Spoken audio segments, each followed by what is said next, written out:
Okay, so welcome to the class everyone. Today we are going to discuss the different scales of measurement, and majorly we are going to discuss about two types of parametric test, which are z-test and t-test. So let us first begin by understanding these different scales of measurement that are there. Right. So scales of measurement. We know that we have a lot of variables in psychology we talk about. We have such as loneliness, such as intelligence, etc., etc. And all of these variables have some characteristics, right? For example, we have loneliness. Loneliness can be expressed in terms of the numbers. We have a lot of assessments which actually measures loneliness, right? For example, gender. Gender is not something which can be quantified. It is just a name. It is just for the namesake, right? We cannot quantify gender. So what do we do in this particular domain? What do we do in these particular areas? We just give them a nominal number. So for example, I would just denote male by 1, female by 2. 1 and 2 means nothing at all. They do not tell about the ranking. They do not tell about anything. So on these particular behalf, we divide our variables into 4 different scales of measurement that you can see here: nominal scale, ordinal scale, interval scale, and ratio scale.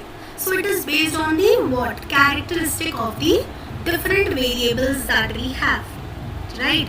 So beginning with the nominal scale. So which variables will be included in the nominal scale? The variables which are just for the namesake, nominal. As the name suggests, it is just for the namesake. So for example, we have our car registration plates. We have normal interview basis on basis of gender, male, female, etc.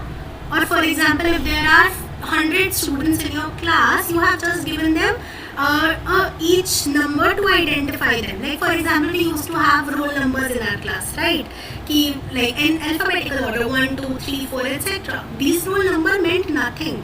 It do not define your position in the class. It did not tell anything. It just gave you a identity, right? So that is nominal scale. So in nominal scale, we just classify and we try to equate the non-equate. So for example, there are different students, they would have different capability, they would attend different classes, but we have given them a number, right, just to identify them. Then coming to the second kind of scale of measurement, which is ordinal scale. What do ordinal scale do? Ordinal scale not only assigns number to the people, but it also deals with the ranking.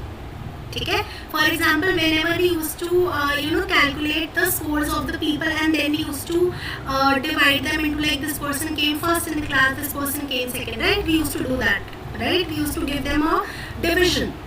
So ordinal scale divides, or ordinal scale includes the variables which are there on the basis of what? Ranking. So there would be a number which would be there, and this number would denote a particular ranking in the ordinal scale. Third, we have interval scale. So in the interval scale, we would have a number, we would have a ranking, and along with that, we can also measure the distance on the scale. For example, you must have all made graphs, right? Like for example, where you see that, okay, 0, 5, 10, 15, right? So the distance on the scale will represent equal intervals, right? For example, you must have did a lot of mode related question. Or for example, if you measure a variable on a Likert scale, you see that the dimensions are there on an equal interval, right? So there can be a minimum of maybe 0 and a maximum of 30 that people, hypothetically. At last, we have ratio scale. What is ratio scale? Ratio scale will have all the qualities of nominal scale, ordinal scale, interval scale, and at last, what will be there in the ratio scale? There would be a absolute or natural zero. How? For example, in interval scale, we would have a real zero or which do not have an absolute zero. For example, if we talk about temperature, so 0 degree does not mean that there is absence of temperature, right? 0 degree defines something.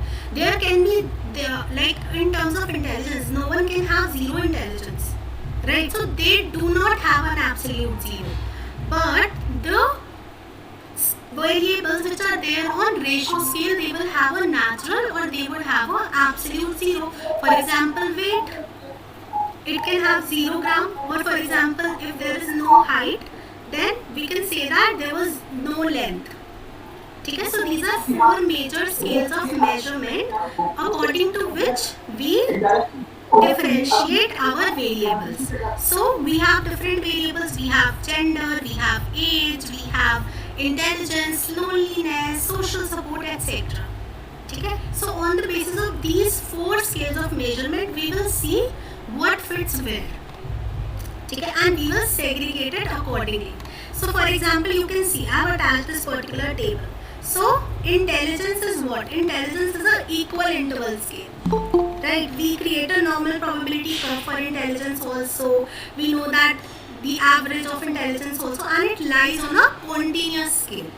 Okay, we can measure the distance between the previous and next numerical. Then achievement test also, aptitude test also. These all are interval scale, because no one can have a 0 level of intelligence, not achievement or aptitude. Then attitude. If you have gone through any kind of attitude, for example, if I give you 3 options of 3 different ice cream flavors, for example, mango, strawberry, vanilla, okay, and I ask you to rate them in order of your preference, okay, so you will tell me which one do you like the most, and you have to rate them as first, second and third, right? So now this first, second and third does not give them any, like we are not giving them marks. They are not lying on an interval scale. What have we done here? We have ranked our ice cream on the basis of what? A ordinal scale, which basically deals with ranking. So attitude are also done or are also seen on an ordinal scale. Like we have preference scales, etc. Then interest. Interest is also measured on an equal interval scale. Personality is also measured on an equal interval scale. Adjustment is also measured on an equal interval scale. And opinions of feelings. For example, I ask you to maybe rate a particular, like for example, there were gender that we talked about initially. So I told you that if I am calculating a particular statistic, or if I am applying a particular statistic, I will give number to a particular gender. Okay, I will maybe give 1 to female and 2 to males, which is just a nominal scale. Number does not define ranking. In attitude scale, numbers were actually defining the ranking. But herein, the numbers will not define the ranking. They are just, we have set them up in different, or we have just given them numericals to differentiate between the male and female. Okay? So on the basis of these scales of measurement, we can identify which scales or like which variable would be applied parametric statistics, or which variable would have a, we need to employ non-parametric variables or non-parametric statistics to calculate them. So what do you think? In terms of a nominal scale or ordinal scale, we employ non-parametric scale. Okay?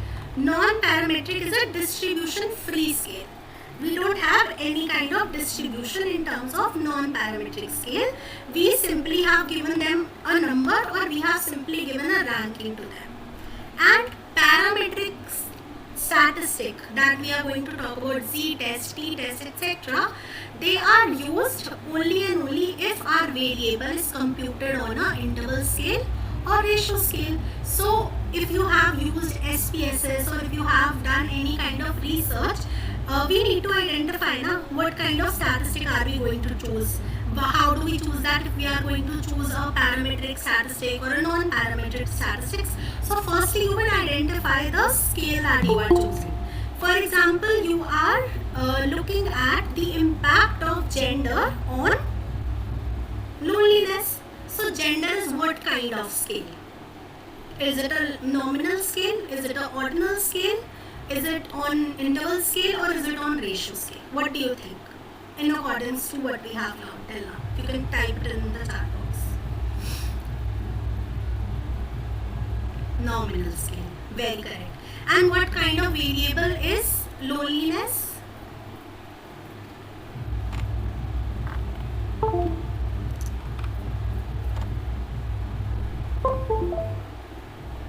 Okay, loneliness. What kind of variable is loneliness?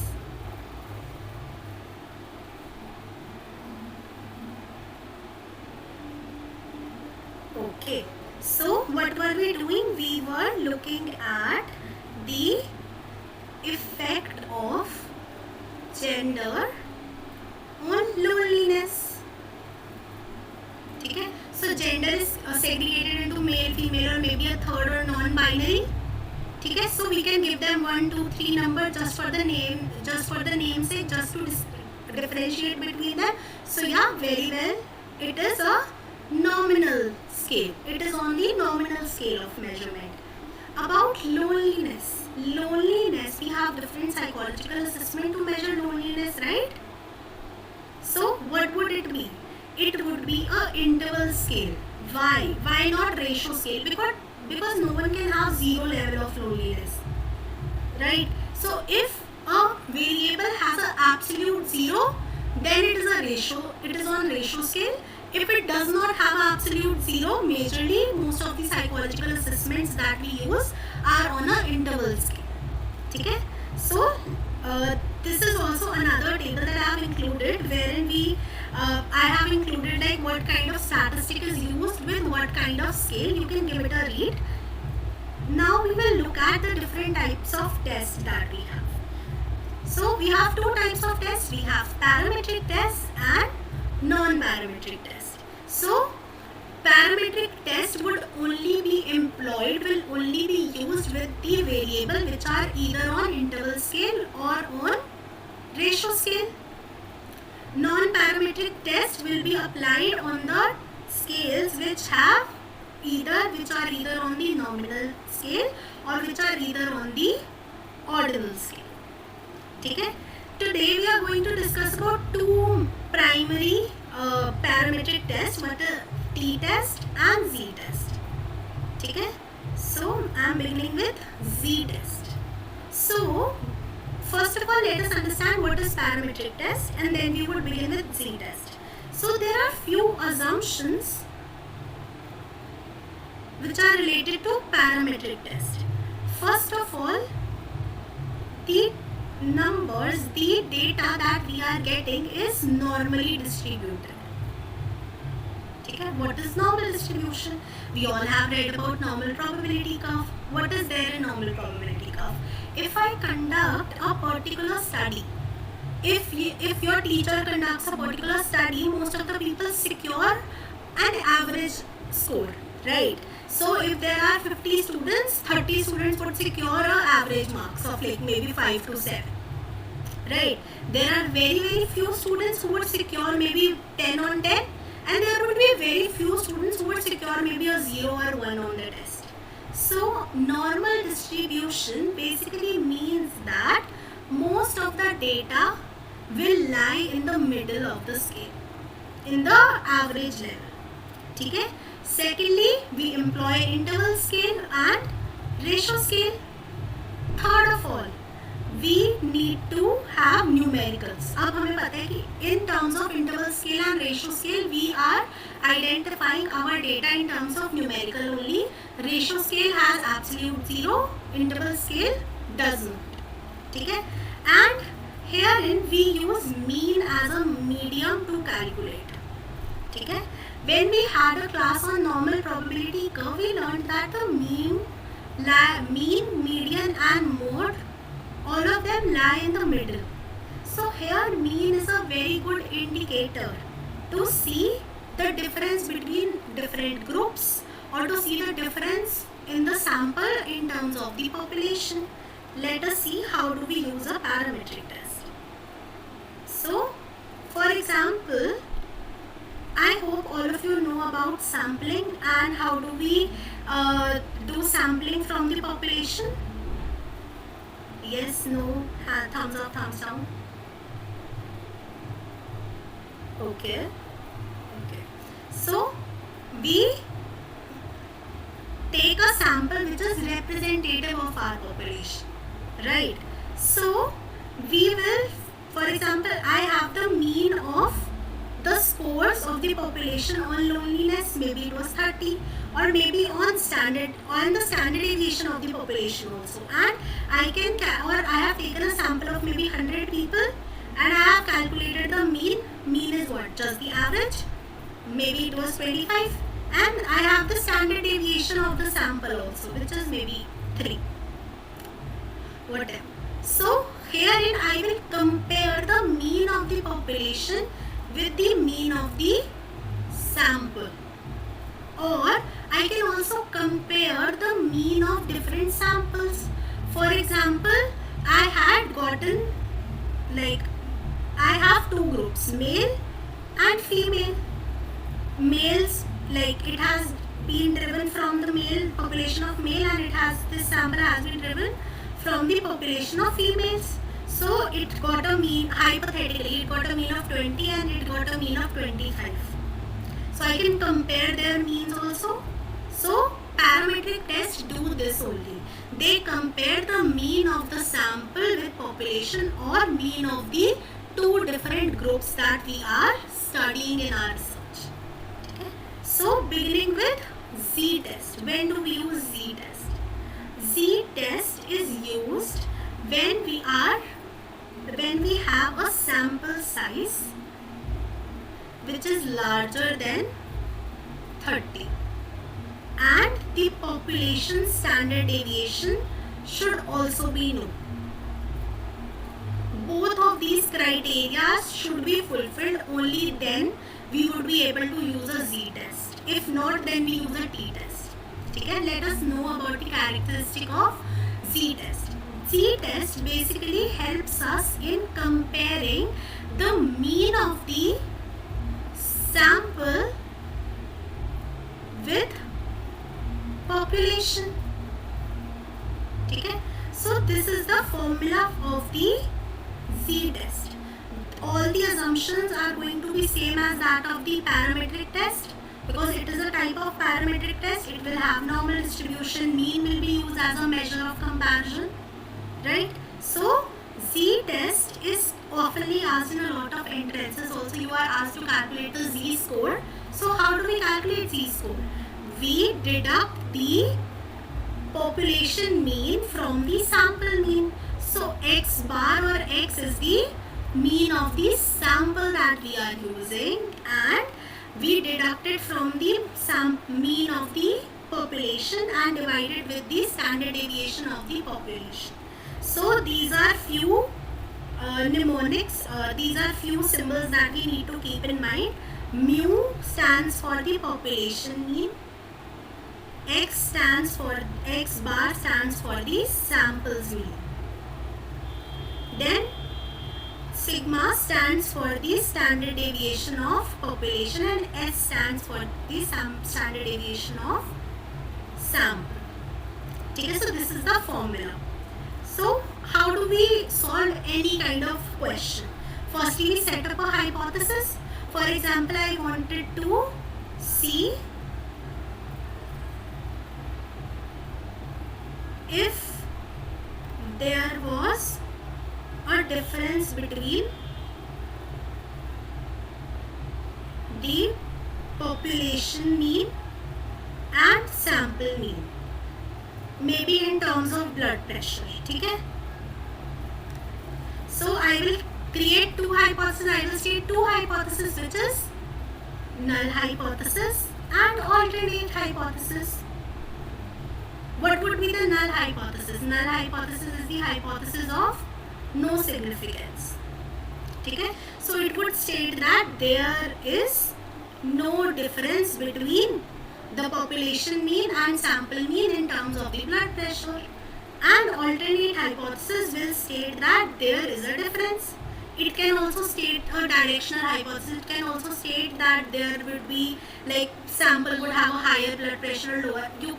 We have this class uploaded on YouTube as well. You can watch that class. It has directional, non-directional, all the hypothesis like described in a lot of detail. So firstly we will set up our hypothesis. After we have set up the hypothesis, we will choose the level of significance that we want for our study. So in psychology, majorly we use 3 levels of significance. Out of these, we choose one for each study, but majorly these 3 values: 0.01, 0.05 and 0.001. So if I choose 0.001, it means that 99% chances are that my study is correct. It gives us a 95% chance and it gives us a 99.9% chance. Now it totally depends upon the interest of the researcher or how much our study is valid. Okay, I just want to ask you one question. If my value is significant at 0.01, will it be significant at 0.05?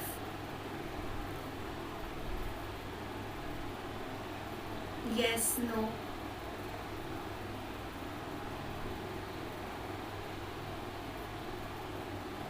Yes, yeah. Very correct. Why? Because if the study is 99% correct, then yeah, it would be 95% correct also. Right? So, but this, if my value is significant at 0.01, there might be a chance that it might not be significant on 0.001.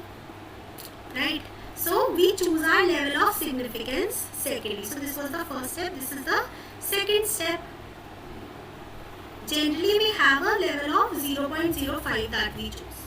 Okay? P-value of 0.05. Then we would compute the z-score that we have. Okay? So, I am giving you few values. You can try to calculate that. For example, if a person has a blood pressure of 140 and the mean blood pressure of population is 120 and standard deviation is 3. So what will be the z-score? Can you calculate it? Try calculating it.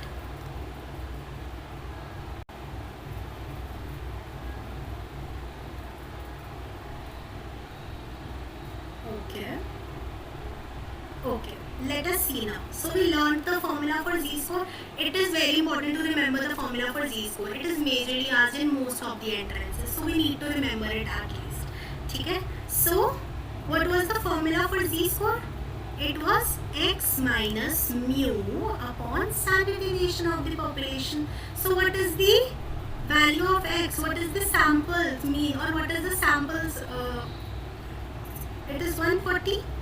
So 140. What was the mean of the population? 120.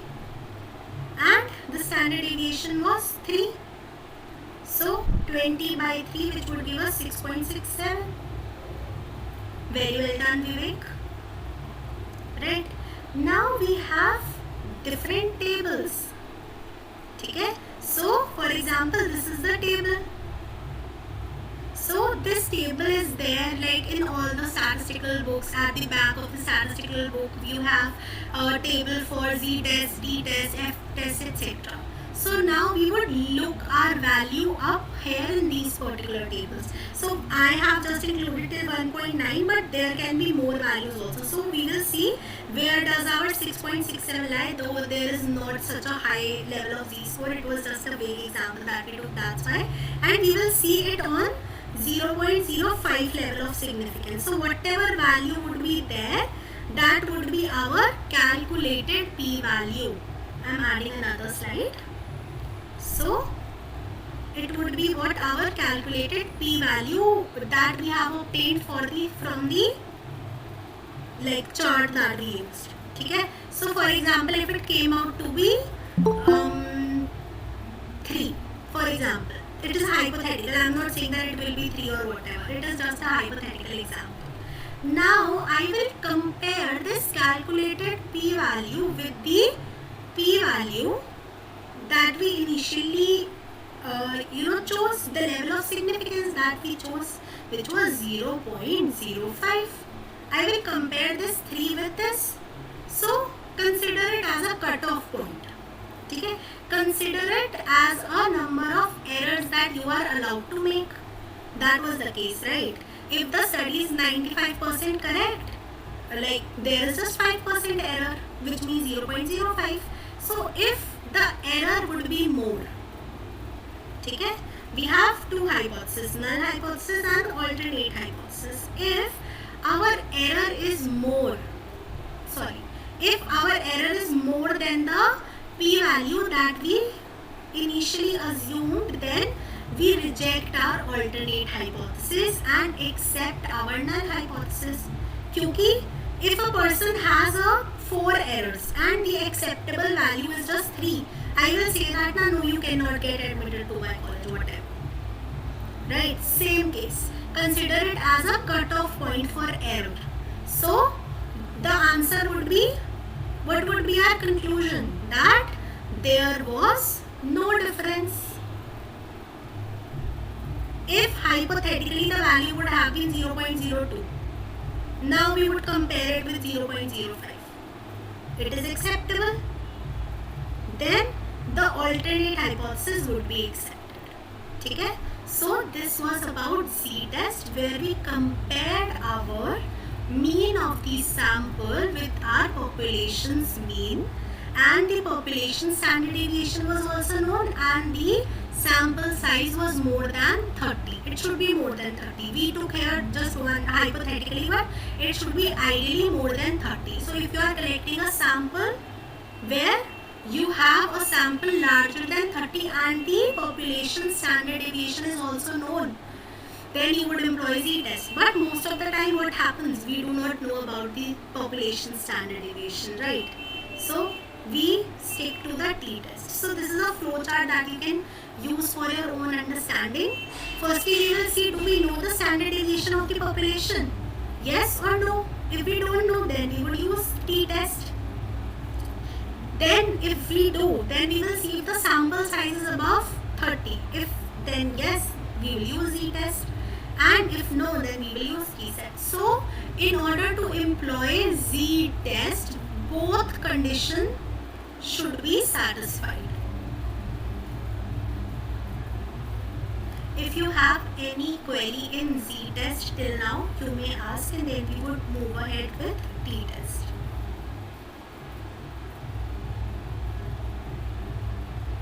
Yes, no, thumbs up, thumbs down.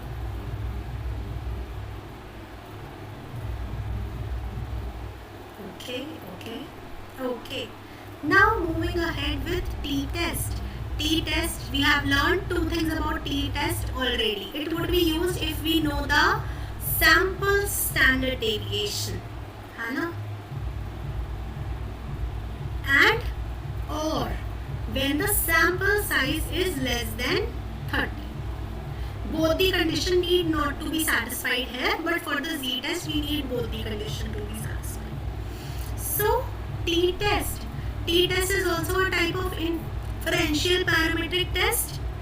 It also uses mean as a measure. It would also assume normal distribution. Same. Now it will help us in looking at the difference between 1 or 2 groups. Okay?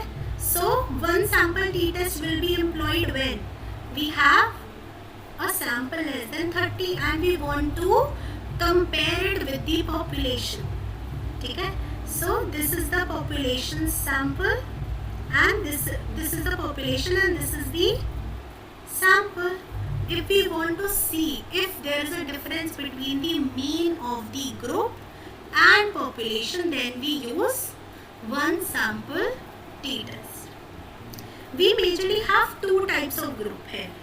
We have within group and we have between group. Okay? So it is of 2 types: between group design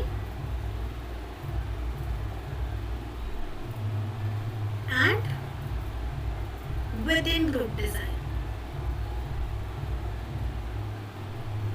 Between group design is basically when we have two samples from two different populations. Such as initially we took example of male, female, right? So males are from the population of all the males. This sample of male is from the population of all the males who are there. And females, it is both of them are from the different sample. And we are comparing the mean of the males on a particular variable with the means of the female on a particular variable. Right? Then within group design, what is within group design?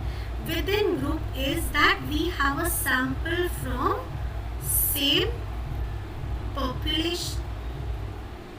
It can be of different types. First, it can be a paired sample t-test. Paired sample would ideally be a pre-post test. Okay? Wherein what is happening? Initially, I tested 10 males on maybe depression. I tested their scores of depression, and after some time, I tested their level of depression again. Then I calculated the mean of all the scores obtained, including the pre-test, and of all the mean of the scores obtained on the post-test. That is a paired sample t-test. Both of these people, like they are the same people who were just tested twice. Then we have a second type of within group design also, which is known as matched sample t-test.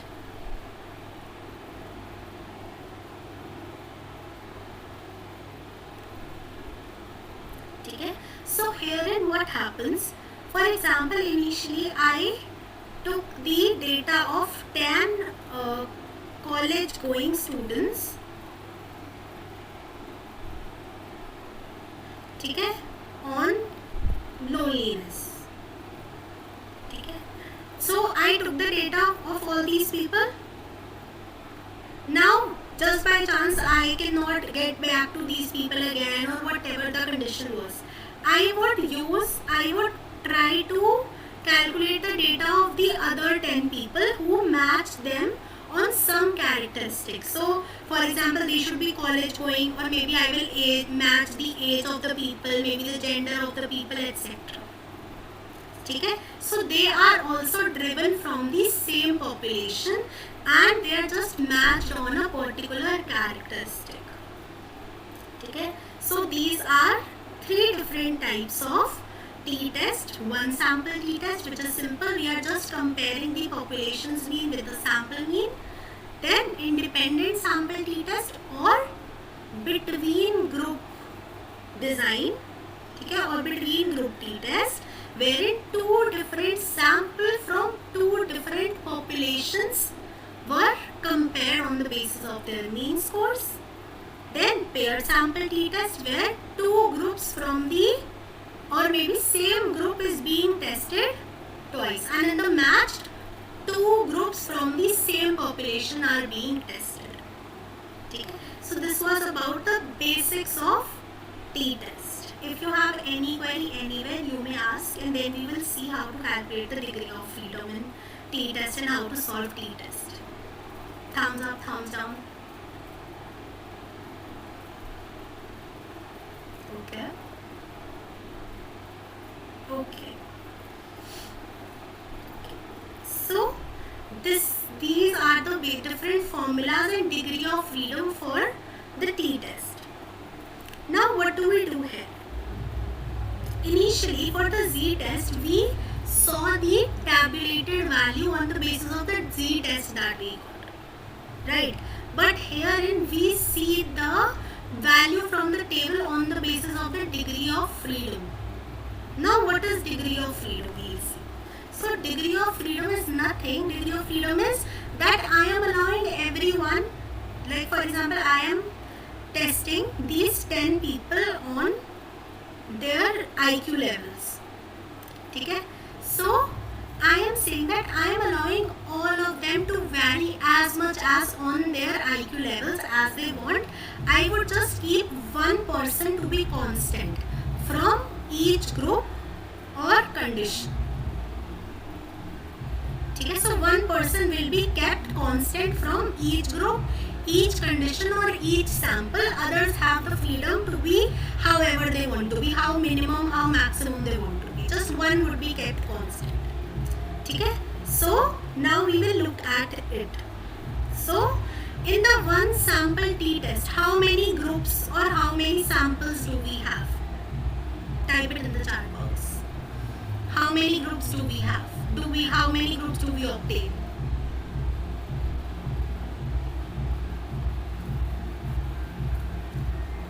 We just obtain sample. We just have one population, and from that population only we have sample. They are not different group. They are the sample from the same group. So this population and this is sample. They belong to the same population, right? They are not different to each other. Sample is basically the representative of this population. So they are just one only. Okay? So we would just deduct one from the total number of people who are here.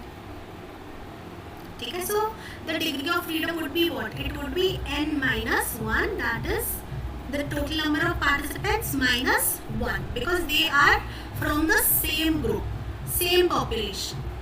Now talking about two sample t-test or independent t-test or between group design. How many groups do we have? How many populations have we driven our data from?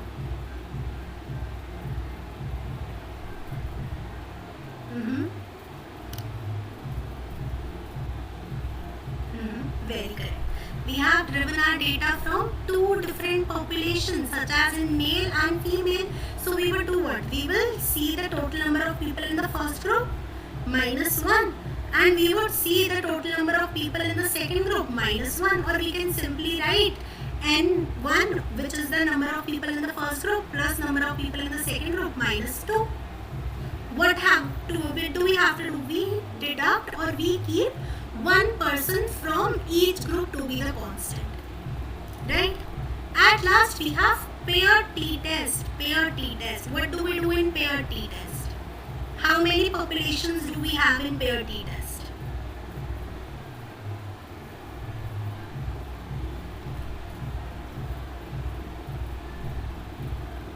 One, right? We have the groups from the one population itself. So it would be same as that of one sample, which is n minus 1, or it is also known as the dependent t-test. Okay? Now these are the different formulas for each one of them. Let's see how it makes sense. Initially we learned the formula for z-test.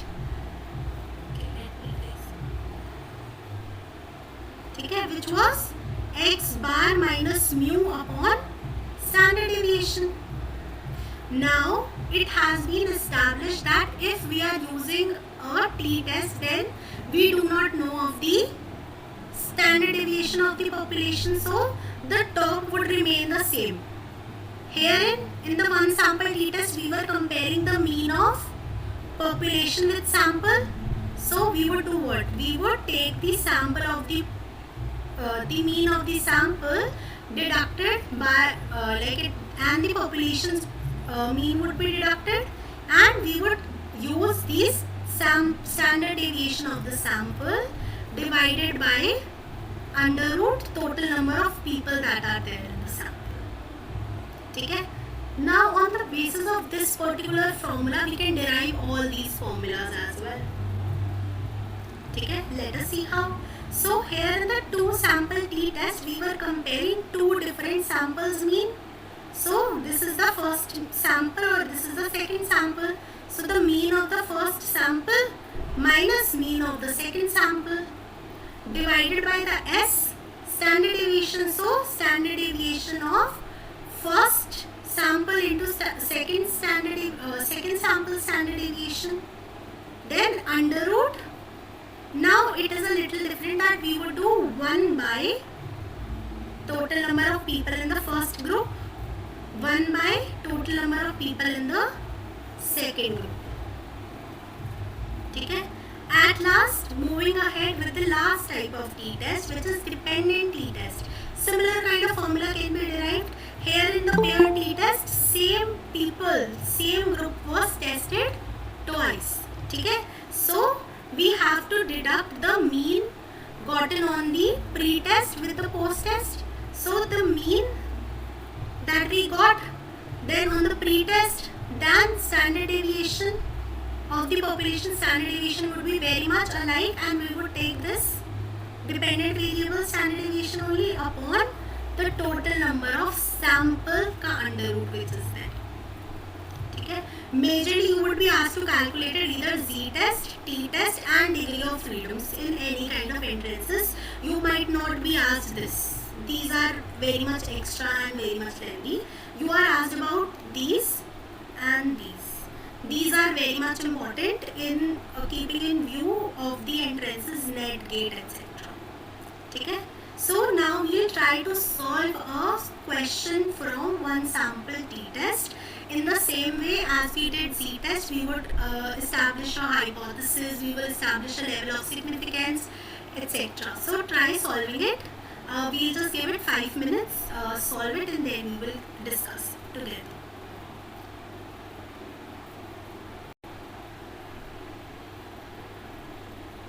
Okay, let us read the question and then see what would be the answer. So, herein, imagine a company wants to test the claim that their batteries last more than 40 hours. Okay? Using a simple random sample of 15 batteries yielded a mean of 44.9 hours with a standard deviation of 8.9 hours, and this is the level of significance. So initially we set up a hypothesis, we will set up a null hypothesis, and we will set up a alternate hypothesis. So the hypothesis that we want to test is that the batteries last more than 40 hours. So it would be what? It would be our alternate hypothesis. So first hypothesis would be the mean, like the average of the batteries is not equal to 40 hours, and the alternate hypothesis would be more than 40 hours. Simple. Then what would be the level of significance? It has already been given. It is 0.05. Then we will calculate the degree of freedom. What would be the degree of freedom here?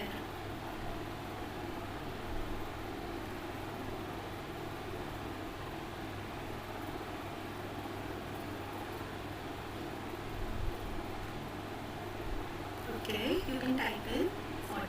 Yeah, very well done. So the degree of freedom is simply n minus 1. What is the n here? 15. So it would be 15 minus 1, which gives us the value of 14.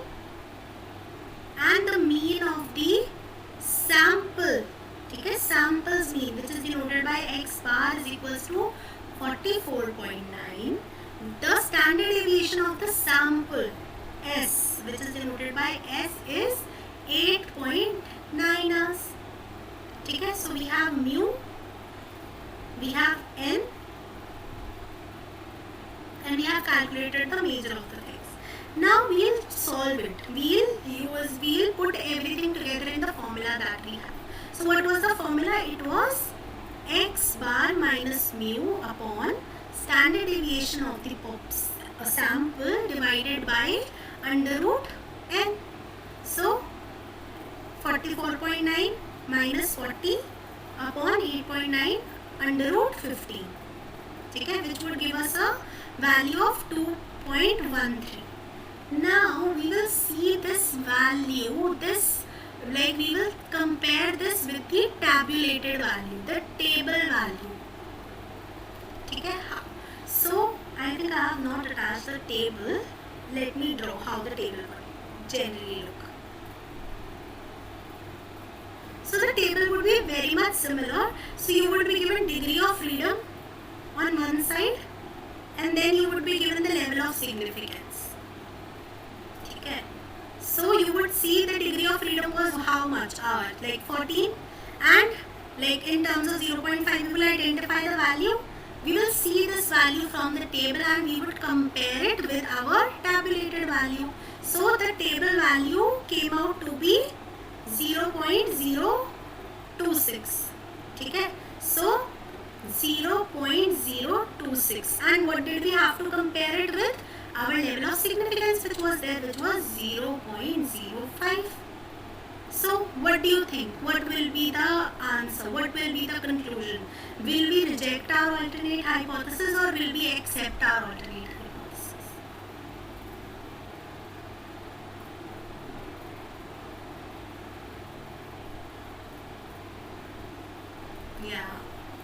Yeah, very well done, Mahima. We would accept our alternate hypothesis because it was the cutoff point. The error should be less than this. So the error was less than this, which means that we would accept our alternate hypothesis and automatically our null hypothesis would be rejected. So it was about our t-test and z-test. If you guys have any queries, you may ask, then we would wrap up the class.